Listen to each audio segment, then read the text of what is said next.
Hi friends, இன்றைக்கி வாழ்க்கை முறையை மாற்றத்தில் நம்ம எதை பற்றி பார்க்க போகிறோன்னா குளியல். நம்ம குளியல் வந்து எப்படிப்பட்டதாக இருக்கணும்னா, சூரிய உதயத்துக்கு முன்னாடி குளிக்கணும். ஏன் சூரிய உதயத்துக்கு முன்னாடி குளிக்கணும்? ஒரு விருந்தினர் நம்ம வீட்டுக்கு வர போகிறாங்கன்னு வச்சுக்கோங்க. அவங்க வராங்கன்றதுக்காக நம்ம முன்கூட்டியே வீடை வந்து அலங்கோலமாக இருக்கிற வீட்டை அழகாக சுத்தம் பண்ணி நீட்டாக அவங்களுக்காக தயார் நிலையில் வச்சு காத்திருக்கோமா? இப்போ சூரியன் உதயமாக போகிறார் அப்படின்னாலே நம்ம குளித்து நம்ம உடலை வந்து தயார் நிலையில் வச்சுருக்கணுமா, விட்டமின் டியை வாங்கிறதுக்காக. அப்போது விட்டமின் டி வந்து சூரியன்கிட்ட தான் நம்மளுக்கு கிடைச்சாகணும். அதனால் நம்ம உடம்பு வந்து அதுக்கு தயார் நிலையில் குளித்து ரெடியாக இருந்தால் மட்டும்தான் விட்டமின் டி நம்ம வந்து உடல் வந்து வாங்குமா. அதனால் என்ன பண்ணணும், 5:30 மணிக்கு சூரிய உதயத்துக்கு முன்னாடி குளித்து தயார் நிலையில் இருந்தோம்னா நம்மளுக்கு விட்டமின் டி கிடைக்கும். ஒரு உணவு சாப்பிட போகிறோன்னா 2 மணி நேரத்துக்கு முன்னாடியே குளிச்சிருக்கணும்.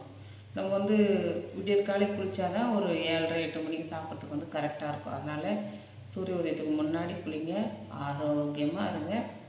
Bye friends.